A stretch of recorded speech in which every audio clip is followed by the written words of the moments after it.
कर्मण्येवाधिकारस्ते कर्मण्येवाधिकारस्ते मा फलेषु कदाचन मा कर्मफलहेतुभ्यो ते संग सत्कर्मणि। कौन करेगा ये क्वेश्चन? कर्मण्येवाधिकारस्ते मा फलेषु कदाचन मा कर्मफले हेतुर्भूर्मा ते संगस्तु अकर्मणि। और कोई?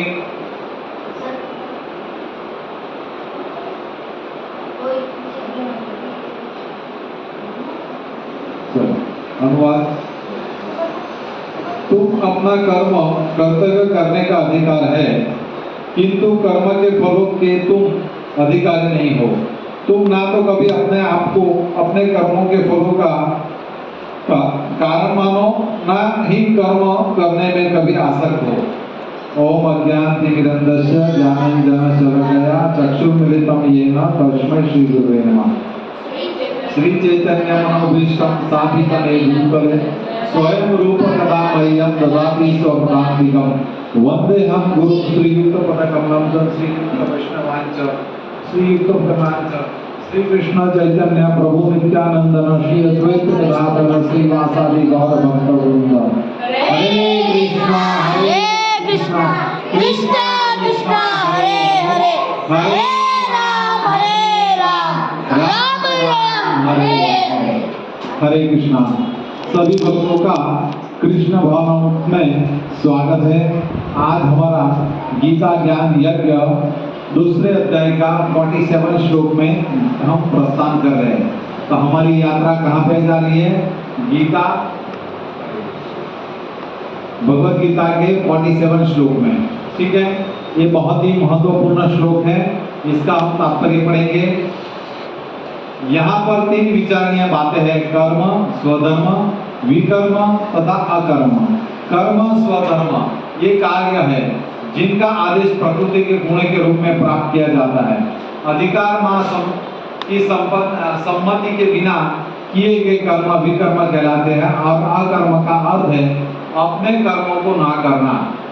भगवान ने अर्जुन को उपदेश दिया कि वह निष्क्रिय न हो, अपितु फल की प्रति आसक्त हुए बिना अपना कर्म करे। कर्म फल के प्रति आसक्त रहने वाला भी कर्म का कारण है। इस तरह वह ऐसा कर्म फलों का भोक्ता होता है। देखिए, भगवान ने ये श्लोक क्यों बताया कि व्यक्ति 2 ही तरह के कार्य करता है। कौन से? एक तो खुद की इंद्रिय तृप्ति के लिए कार्य करेगा, दूसरा जो है कार्य वो भगवान के लिए करेगा। ठीक है, तो प्रश्न यहाँ पे ये उठता है कि भाई व्यक्ति अपनी इंद्रिय तृप्ति के लिए कार्य क्यों करता है? व्यक्ति जो है अपनी इंद्रिय तृप्ति के लिए क्यों कार्य करता है?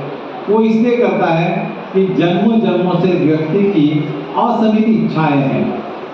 ठीक है, और असीमित इच्छा की वजह से व्यक्ति अपने इंद्रिय तृप्ति के लिए वो पूर्ण करने के लिए कार्य करता है। तो यहाँ पे भगवान अर्जुन को ये क्यों बता रहे हैं? अर्जुन क्या बता रहा, भगवान को क्या बताना चाहता था कि भाई मैं युद्ध करूंगा तो मुझे कितना पाप लगेगा। ठीक है, क्यों पाप लगेगा कौन बताएगा? अगर अर्जुन युद्ध करता है तो पाप क्यों लगेगा?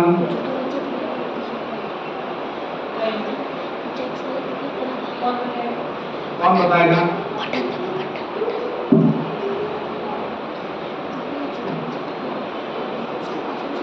उसके सामने इसके गुरु और पूरे परिवार वाले भी।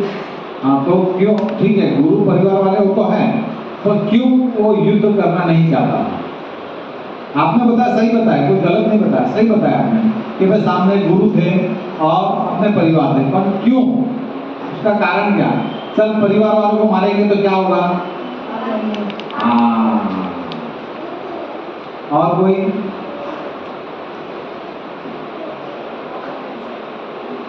और कोई?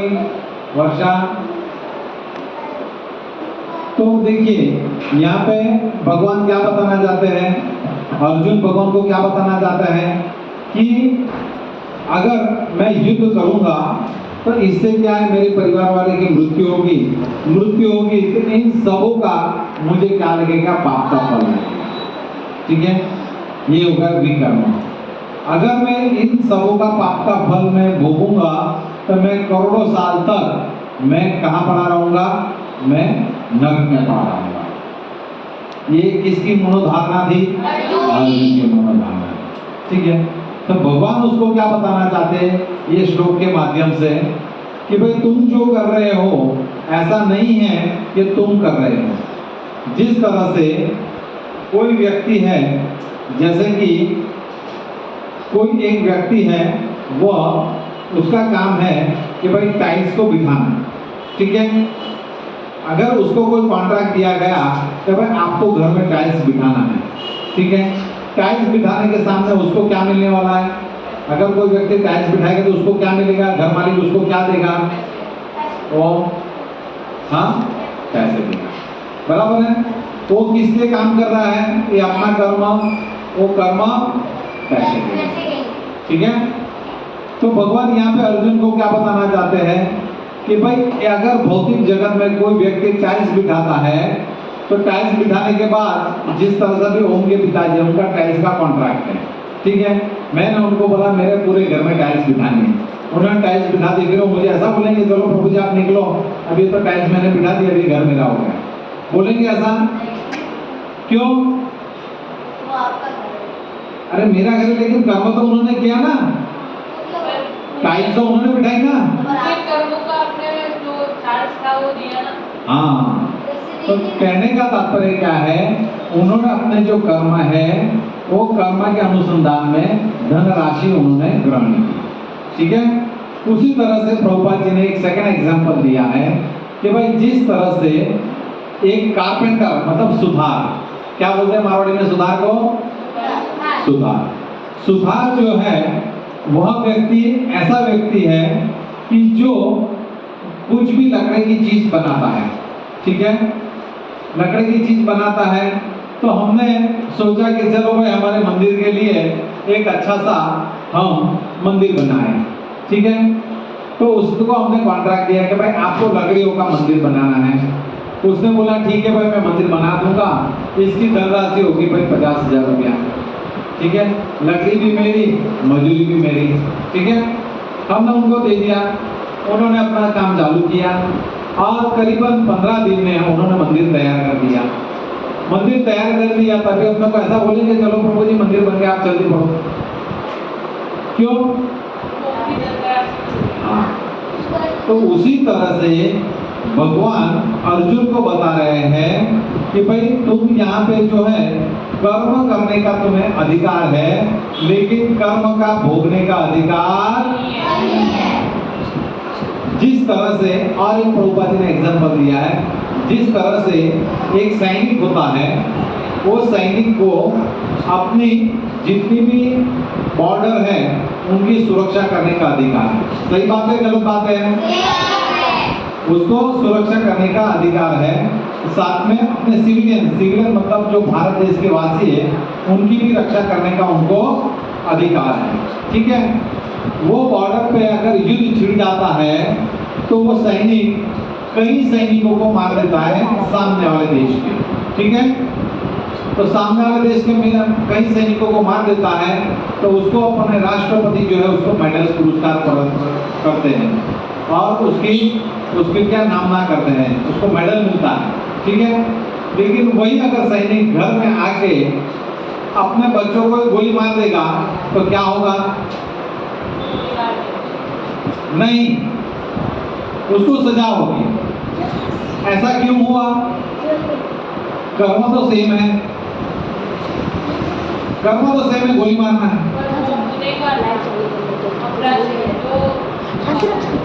पहले इससे राष्ट्रपति पुरस्कार देगा, तो वो उसको मारा तो वो अपराधी था, तो वो गुनाह नहीं कहलाता। इसमें ऐसा है, इन्होंने सही बताया कि अगर भारत देश की सुरक्षा का जिम्मा उनके सिर पे था, उनको अथॉरिटी दी थी, इन्होंने ऊपरी अधिकारियों ने कि भाई युद्ध छिड़ जाता है तो सामने वाले सैनिक को गोली मारने का आपको अधिकार है, लेकिन घर में आके गोली मारने का अधिकार थोड़ी है उनको। तो गलत काम हो गया। वही भगवान यहाँ पे यही बताना चाहते हैं। क्या बताना चाहते हैं कि भाई मैं तुमको अधिकार देता हूँ कि तुम युद्ध करो, और तुम बोलेगे नहीं नहीं मैं तो युद्ध नहीं करूंगा, तो युद्ध नहीं करेगा तो क्या होगा? पाप लगेगा। सही बात है। भगवान ने जब अथॉरिटी ने बता दिया भाई आप युद्ध करो, आप युद्ध नहीं करते हो तो पाप लगेगा, बट नेचुरल है। तो भगवान यही बताना चाहते हैं ये बात श्लोक के माध्यम से, अगर कोई व्यक्ति कर्म करता है और कर्म में फल जो है वो खुद भोगता है, ठीक है, तो वो बंधन का कारण है, वो पाप नहीं। लेकिन वो कर्म अगर भगवान के लिए करता है तो वो जो है मुक्ति का कारण है। तो ये श्लोक से दो बात यहाँ पे उठकर आई है। क्या दो बात आई है? कि कर्म बंधन का कारण भी है और कर्म मुक्ति का कारण भी है। तो कौन से संजोगों में कर्म बंधन का कारण है और कौन से संजोगों में कर्म मुक्ति का कारण है? जब भी व्यक्ति कर्म करता है और अपने खुद के स्वार्थ के लिए करता है, अपनी खुद की इंद्रिय तृप्ति के लिए करता है, अपनी स्वार्थ और अपनी इंद्रिय पूर्ण करने के लिए करता है, अपनी इच्छा पूर्ण करने के लिए करता है, तो उसे क्या कहते हैं? बंधन का कारण। ठीक है। और वही कर्म जो है वो भगवान के लिए करता है, निष्काम भाव से करता है, तो वो है मुक्ति का कारण। तो उसको हम कैसे समझेंगे? तो उसका एक उदाहरण है कि एक भक्त है, अभी दो व्यक्ति यहाँ पे खड़े हुए हैं, इधर आ जाओ और तो इधर आ जाओ,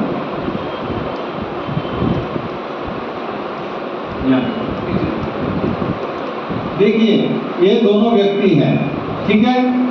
ये भी सुबह नहाता है, ये भी सुबह नहाती है, ठीक है। ये दोनों सुबह नहाते हैं, सुबह नहाने के बाद वो स्कूल जाते हैं, ठीक है। इसमें से दोनों की क्रिया तो कर्म सेम है। एक जो है तिलक लगाता है, एक जो है तिलक नहीं लगाता, ठीक है। अब ये सोचता है कि मैं भगवान के दर्शन करके मैं स्कूल जाऊंगा, और ये सोचती है कि भाई हमें जन्म मिला है, खाओ पियो मजा करो, ठीक है, तो मैं भी स्कूल जाऊंगी, ठीक है। ये भी पढ़ने जाता है, ये भी पढ़ने जाता है, तो इन दोनों में अंतर क्या है? कौन बताएगा मुझे?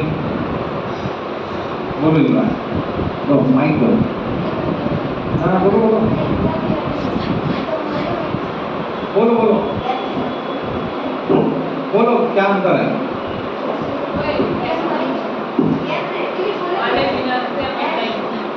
बोलो क्या अंतर है?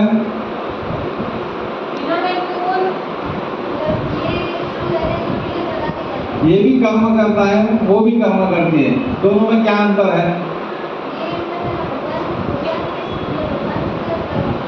हाँ, कर्म तो ये भी हुआ, बिना कर्म दोनों कर रहे हैं, बिना कर्म नहीं होता है, दोनों कर्म कर रहे हैं।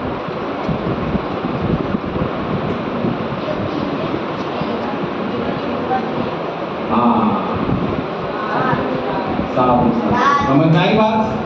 कि क्या है कि ये जो व्यक्ति है ये किसके लिए कर्म कर रहा है? ये भी नहाती है, ये भी नहाती है, ठीक है, 5 बजे नहाता है, 8 बजे नहाती है, लेकिन कहने का तात्पर्य क्या है? ये जो कर्म कर रहा है वो भगवान के लिए, भगवान की इंद्रिय तुष्टि के लिए कर्म करता है, और ये जो कर्म कर रही है अपनी इंद्रिय तुष्टि के लिए। इसके पास 1000 रुपये आएगा तो क्या सोचेगा कि मैं कुछ पैसा भगवान के मंदिर में दान करूंगा। इसके पास पैसा आएगा तो क्या बोलेगा? अभी मैं हैलो साबू से नहाती हूँ, चलो अभी मैं ग्लोरी साबू से नहाऊंगा। तो कहने का तात्पर्य क्या है? यहाँ पे भगवान क्या बताना चाहते हैं? ये सेम कर्म है, दोनों कर्म सेम कर रहे हैं। एक जो कर्म है बंधन का कारण है, एक कर्म जो है मुक्ति का कारण है। तो अर्जुन को भगवान क्या बता रहे हैं कि भाई तुम जो है कर्म का क्या मत बनो, तुम कर्म जो कर रहे हैं उसका तुम विषय मत बनो, हेतु मत बनो, ठीक है। हेतु मतलब क्या है? वो क्या सोचता है मैं मारूंगा तो मर जाएंगे, ऐसा नहीं है। भगवान ने जब आदेश दिया तो उसके युद्ध करना है, क्योंकि मरना तो सबको ही है। क्षत्रिय का धर्म क्या होता है? युद्ध करना, रक्षा करना, ठीक है, शिकार करना, ये क्षत्रिय का धर्म है। अगर अर्जुन नहीं मारेगा तो और मारेगा। तो यहाँ पे भगवान यही बताना चाहते हैं अर्जुन को कि भाई कर्म जो है, कर्म करने का तुम्हें अधिकार है, लेकिन कर्म के जो फल है वो भोगने का अधिकार नहीं है। अगर कोई व्यक्ति भगवान को चिप्स खिलाता है और चिप्स फिर हम भी खाते हैं, और दूसरा जो व्यक्ति है, ठीक है, हमें कहता है कि भाई चिप्स तो मैं भी खाता हूँ, आप भी खाते हो, क्या अंतर है? क्या अंतर है दोनों में? क्योंकि वो भगवान को तरह एक प्रसाद है। हाँ,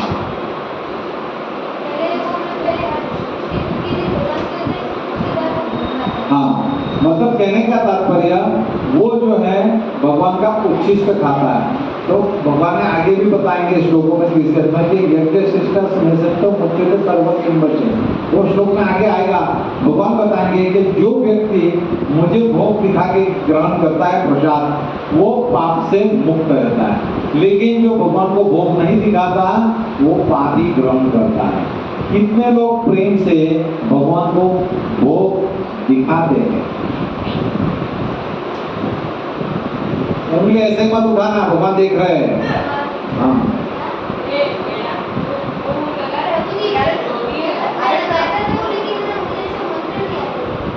लेकिन भाव तो अच्छा है ना।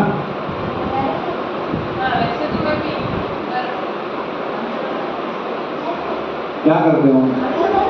हाँ, भगवान को भोग दिखाते हो? नहीं।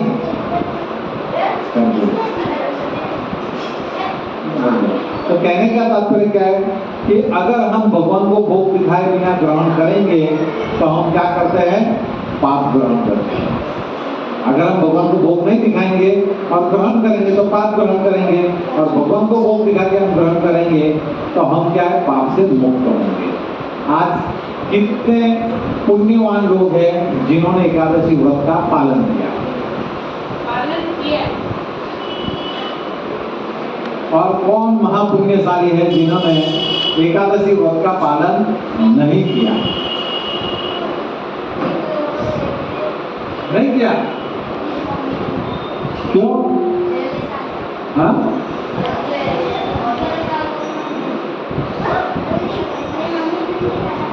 क्या करोगे?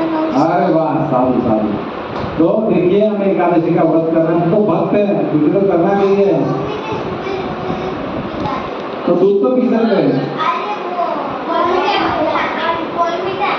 तो कहने का तात्पर्य क्या है कि हमें एकादशी व्रत का पालन करना चाहिए।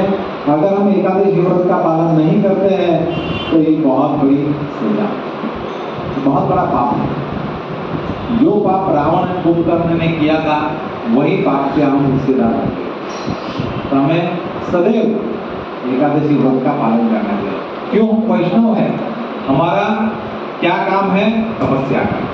तो एक छोटी मोटी तपस्या है, कोई बड़ी तपस्या थोड़ी है, छोटी मोटी तो हमें करनी चाहिए तपस्या। अगर हम अभी से ही तपस्या नहीं करेंगे, हमारे शरीर को उस तरह से हम नहीं ढालेंगे तो हम आगे चल के कैसे तपस्या कर पाएंगे? हमें व्रत का पालन करना चाहिए, ध्यान में रखना चाहिए। आगे अभी प्रभुपाद जी क्या बताते हैं वो करते हैं। जहां तक निर्धारित कर्मों का संबंध है वे 3 उप श्रेणियां के हो सकते हैं, यथा नित्य कर्म, आपत्तिलान कर्म तथा इच्छित कर्म। नित्य कर्म फल की इच्छा बिना शास्त्रों के निर्देश अनुसार सत्वगुण में रहते किया जाता है। फल युक्त कर्म बंधन के कारण बनते हैं, अतः ऐसे कर्म अशुभ है। हर व्यक्ति को अपने कर्मों पर आधारित अधिकार है, किंतु उसे फल में आसक्त होकर कर्म करना चाहिए। ऐसे निष्काम कर्म निस्संदेह मुक्ति पथ की और ले जाने वाले हैं। देखिए, यहाँ पे 3 प्रकार के कर्मों का वर्णन है। कौन सा कर्म है? एक है नित्य कर्म। नित्य कर्म मतलब क्या है कि शास्त्रों में जो वर्णित है उस कर्मों का अगर हम करते हैं उसे कहते हैं नित्य कर्म। ठीक है, शास्त्रों में जो वर्णन है उस कर्मों को अगर हम करते हैं तो उसे क्या कहते हैं? नित्य कर्म। उसके बाद यहाँ पे अनुवाद में क्या बताया प्रभुपाद जी ने? आपत्तिकालीन कर्म तथा इच्छित कर्म। नित्य कर्म फल की इच्छा बिना शास्त्रों की निर्देशना सतत में रहकर किया जाता है। फल युक्त कर्म बंधन के कारण बनते हैं और अंत ऐसा कर्म अशुभ है। हर व्यक्ति को अपने कर्म का अधिकार है, किंतु उसे फल पर अनासक्त कर्म करना चाहिए। ऐसे निष्काम कर्म निसंदेह मुक्ति फल की ओर ले जाते हैं। अगर कोई व्यक्ति आसक्ति रहकर कर्म करता है, अभी अर्जुन बोलेगा नहीं मैं तो युद्ध नहीं करूंगा, क्यों? मुझे बहुत पाप लगेगा, बहुत सारे लोग मारे जाएंगे, और वो कर्म के प्रति निष्काम हो जाता है, मतलब निकृष्ट हो जाता है। ठीक है, तो वो भी कर्म का बंधन का कारण है। समझा? अभी हम एक रामायण में बात सुनेंगे जिसमें कर्म करने में टोटली फेल हो गए, टोटली फेल, फिर भी वो पास हो गए। उसका मैं एक एग्जाम्पल मैं आपको देता हूँ कि रामायण काल में रावण जो था माँ सीता को उसने अपहरण कर लिया। ठीक है, उसने अपहरण कर लिया। तो रावण जो था वो बहुत बड़ा असुर, बराबर। माँ सीता को उसने अपहरण कर लिया, अपहरण करके धीरे धीरे धीरे आगे बढ़ने लगा। ठीक है, तो उसको रास्ते में कौन मिला? जटायु। कौन मिला? जटायु। तो जटायु जो था छोटा था, रावण के सामने वो छोटा ही था, लेकिन उसका कर्म क्या था कि भाई रावण जो है उसको अटकाना और माँ सीता को बचाना। उसको मालूम था कि मैं पूर्ण स्वस्थ नहीं हूँ या मैं संपूर्णपण से रावण को हरा सकता नहीं हूँ, फिर भी उसने जटायु ने रावण के साथ युद्ध किया। युद्ध करके जटायु की हार हो गई। किसकी हार हुई? लेकिन उसने कंपटीशन बहुत अच्छी दी। युद्ध में जटायु ने रावण को बहुत अच्छी कंपटीशन दे दी। रावण का प्लानिंग था कि भाई अगर मैं माँ सीता को एक काल में, मतलब कि कुछ समय में मैं उसको उधर लेके जाता हूँ कुछ मुहूर्त में, तो उससे क्या है मैं जीत जाऊंगा। ठीक है, फिर प्रभु रामचंद्र माँ सीता को ढूंढ नहीं पाएंगे, ऐसा रावण का मानना। इसलिए उस क्षण का वो प्रशिक्षण करके वो तुरंत जाने की तैयारी में था और वहां पे जटायु ने हमला बोल दिया। जब जटायु ने हमला बोल दिया तो वो क्षण वहां पे उसका वेस्ट हो गया और उसको युद्ध करना पड़ा और जटायु घायल हुआ और घायल जटायु करके रावण माँ सीता को लेके चला गया। ठीक है, अभी हम एक तरफ से देखते हैं कि जटायु जो है अपने कर्म करने में टोटली असफल रहा।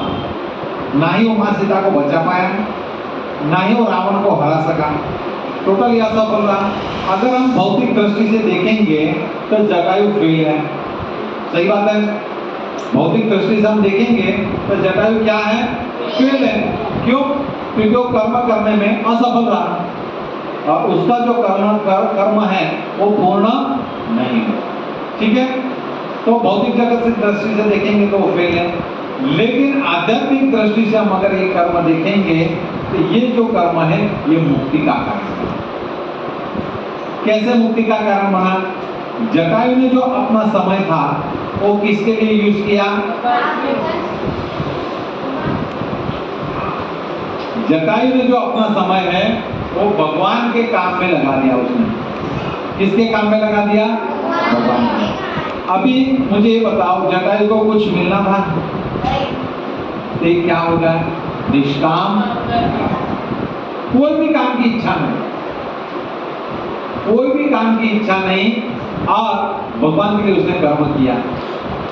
तो कभी आपने कोई शास्त्र में ऐसा वाक्य देखा है कि जिसमें भगवान ने एक पक्षी का अंत्येष्टि क्रिया किया हो? लेकिन रामायण में प्रभु रामचंद्र ने जटायु की अंत्येष्टि क्रिया। किसकी अंत्येष्टि क्रिया की?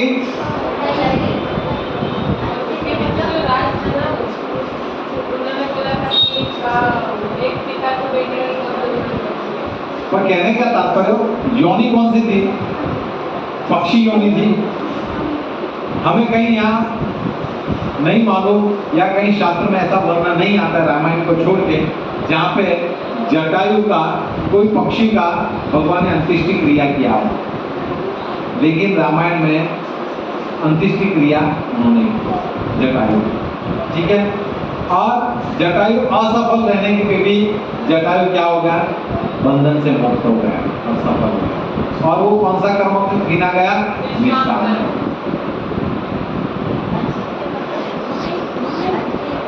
अंत्येष्टि क्रिया, अंत्येष्टि क्रिया मतलब क्या है, व्यक्ति शांत हो जाता है तो उसको हम क्या करते हैं, अश्विन कुमार लेके जाते हैं और जो क्रिया करते हैं उसको अंत्येष्टि क्रिया बोलते हैं, मतलब लास्ट वाली क्रिया, ठीक है।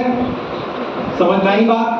तो जटायु का अंत्येष्टि क्रिया, उसको मोक्ष प्रदान हुआ, उसको भगवत धाम मिला, लेकिन उसने जो भी कर्म इन्वेस्टमेंट किया भगवान के लिए किया, कर्म संपूर्ण बने, क्या था कर्म, वो पूर्ण नहीं हुआ, फिर भी भगवान की तृप्ति के लिए उसने कर्म किया, इसलिए वो कर्म जो दिव्य कर्म गिना जाता है। कैसा कर्म गिना जाता है, दिव्य कर्म। आज जटायु महाराज का नाम संपूर्ण रामायण में और इतिहास में नाम सुवर्ण अक्षर से लिखा गया, ठीक है। तो ये है आध्यात्मिक शक्ति, क्या है ये, आध्यात्मिक शक्ति, ठीक है। तो इसी तरह से यहाँ पे भगवान बताना चाहते हैं कि भाई तुमने मेरे निर्देशन में जो मैंने आपको बताया वो कर्म करो। अगर तुम कर्म करोगे तो क्या है, बहुबंधन को तारना। तो प्रश्न ये उठता है भाई बहुबंधन क्या है। तो बहुबंधन मतलब 84 लाख योनि की हमें जो जन्म मृत्यु जरा व्याधि का जो चक्कर है उसको स्टॉप करना है। किसको स्टॉप करना है, युवराज, किसको स्टॉप करना है, हमारा ध्यान, हाँ, जन्म मृत्यु जरा व्याधि का जो हमारी यात्रा चल रही है उसको हमें स्टॉप, और हमें कहाँ जाना है, क्यों, वहां पे सदैव आनंद है, वहां पे दुख है ही नहीं, आनंद ही आनंद है। इसलिए भगवान ने इस जगत को क्या बोला, दुखालय और शाश्वत। ये जो पृथ्वी है यहाँ पे दुखी दुख है, लेकिन हम मायावश बद्ध जीव, हम दुख को भी सुख समझते, ठीक है। आगे बात समझ में, कर्म की बात समझ में आ गई। शास्त्र के विरुद्ध में जो कर्म करेंगे वो बंधन का कारण है, शास्त्र से अनुमत कर्म करेंगे वो मुक्ति का कारण, ठीक है। और कर्म चाहे पूर्ण हो या ना हो, लेकिन उसका जो प्रभाव है वो स्थायी रहेगा, चाहे हार हो या जीत, ठीक है। आगे बात समझ में, और आगे क्या बताना चाहते हैं। एक भगवान ने अर्जुन को फल आसक्ति रहित होकर कर्म स्वधर्म के रूप में युद्ध करने की आज्ञा दी। उनका युद्ध विमुख होना आसक्ति का दूसरा पहलू है। ऐसे आसक्ति से कभी मुक्ति पद की प्राप्ति नहीं हो पाती। आसक्ति चाहे स्वीकारात्मक हो या निषेधात्मक, वह बंधन का कारण है। अकर्म पापमय है, अतः कर्तव्य के रूप में युद्ध करना ही अर्जुन के लिए मुक्ति का एकमात्र कल्याणकारी मार्ग था। देखिए यहाँ पे प्रभुपाद जी ने क्या बताया, आसक्ति जो है वो अगर मैं जिस तरह से है मैं बोलूँगा कि भाई मुझे युद्ध करना ही नहीं है, इस तरह की अगर मैं धारणा लेके बैठ जाएगा अर्जुन, तो वो भी पाप का कारण है, बराबर है। युद्ध नहीं करना और आसक्ति लेके बैठ जाएगा मैं युद्ध नहीं करूँगा, वो भी पाप का कारण है। और भगवान की अवगणना करेगा वो भी पाप का कारण है। आई बात समझ में कि नहीं आई बात समझ में? दोनों तरफ से पाप है। कौन मुझे समझाएगा दोनों तरफ से कैसे पाप है?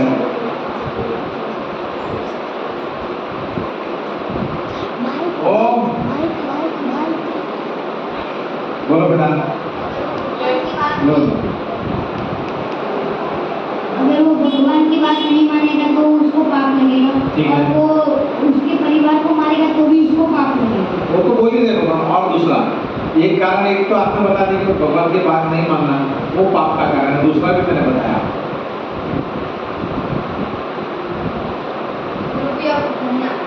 तो आ गया ना भगवान क्या होगा ना कुछ करना। वो अपना इंद्रियों अधिकार करेंगे। वो आ गया। और अभी तो मैंने बताया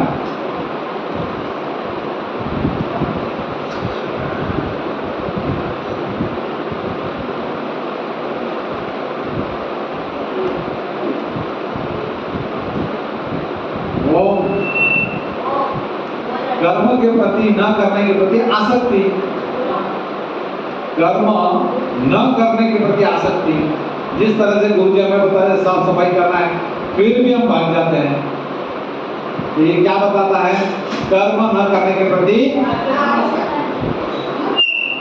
ठीक है, कर्म न करने के प्रति आसक्ति ये भी पाप का कारण है। तो उसी तरह से अगर हम भगवान के लिए कर्म करेंगे तो मुक्ति का कारण है। भगवान अर्जुन को यही बताना चाहते हैं। ठीक है, तो ये श्लोक जो है इससे बहुत कुछ हम बोल सकते हैं, लेकिन समझ यही है ये श्लोक की कि व्यक्ति को कर्म करना चाहिए, लेकिन कर्म के फल जो है उसको अपनी इंद्रिय तृप्ति के लिए नहीं भोगना चाहिए। किसके लिए नहीं भोगना चाहिए? अपनी इंद्रिय तृप्ति के लिए। तो प्रश्न ये उठता है कि अगर कोई व्यक्ति भगवान को भोग दिखाने के बाद वो प्रसाद ग्रहण करता है तो वो भी क्या पाप का कारण है? क्यों? मुझे कौन समझाएगा?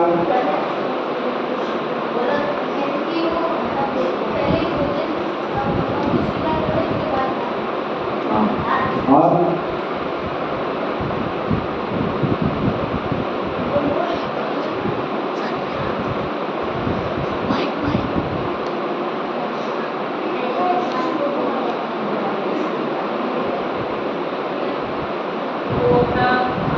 अपना जो कुछ भी खाने का तो वो पहले भगवान को मैंने प्रश्न क्या पूछा था?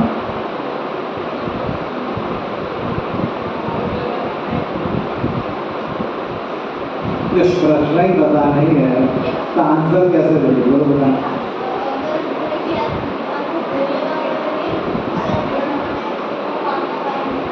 हाँ, तो उत्तर क्या होना चाहिए? क्यों नहीं है? क्यों भगवान को अर्पण करके खा रहे हैं? अरे वो निष्काम कर्म है, अपनी इंद्रिय तृप्ति के लिए थोड़ी कर्म कर रहा है। वो भगवान की इंद्रिय तृप्ति के लिए कर्म कर रहा है। भगवान की इंद्रिय तृप्ति के लिए कार्य करोगे, कर्म करोगे तो वो मुक्ति का कारण बनेगा, और अपनी इंद्रिय तृप्ति के लिए करोगे तो वो बंधन का कारण बनेगा। आई बात समझना? ठीक है, तो इस तरह से अर्जुन, भगवान जो है अर्जुन को दिव्य संदेश दे रहे हैं कि भाई तुम जो कर्म कर रहे हो वो कर्म का तुम क्या बनो? भोक्ता मत बनो। और तुम अपने आप को ऐसा मत समझो कि मैंने कर्म किया और उसका मूल कारण भी बन जाए।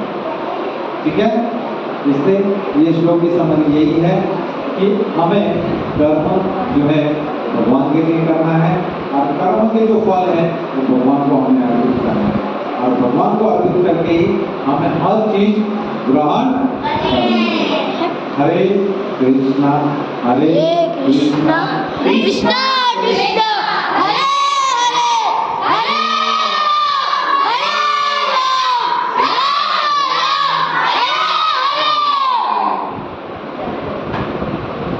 किसी का कोई प्रश्न?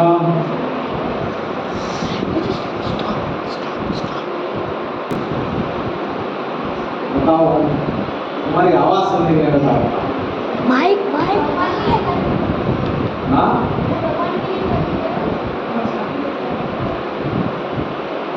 बोलो। मम्मी ने गुलाब जामुन दे दी तो खा लेना चाहिए। हाँ, और मम्मी गुलाब जामुन दे तो खा लेना चाहिए। मम्मी को इस सर्वस्व समझना चाहिए। और मैं भगवान के लिए इस काम करूँ।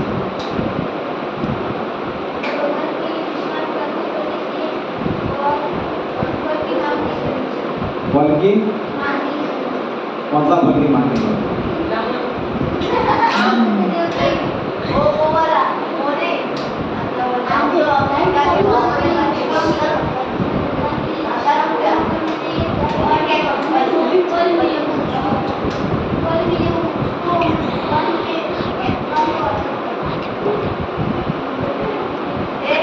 ये श्लोक की जो समरी है आपको बेटा यहाँ ना बनता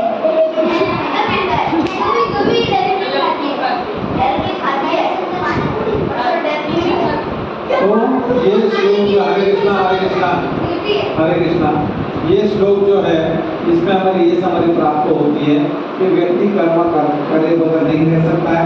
कर्म तो हमें करना है, लेकिन कर्म जो है करते हुए हमें आत्म साक्षात्कार की ओर बढ़ना चाहिए और कर्मों के जो फल है वो हमें भगवान को अर्पित करना चाहिए।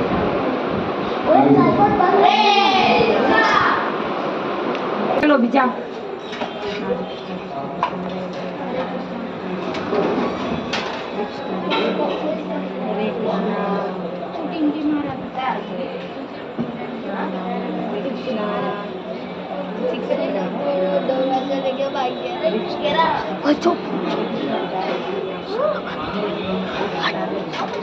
कह रहा हूँ पीछे वो तो वीडियो में आ रहा है यार।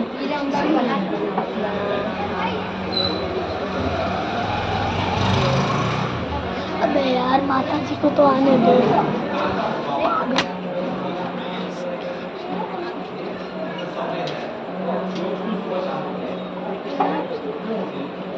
बैठ के पियो बेटा प्रसाद।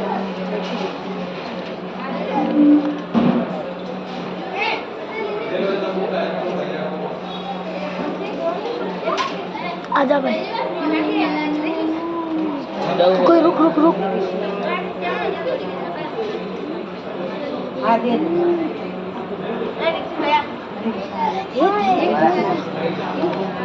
चालू है यार सुनता नहीं है किसी की।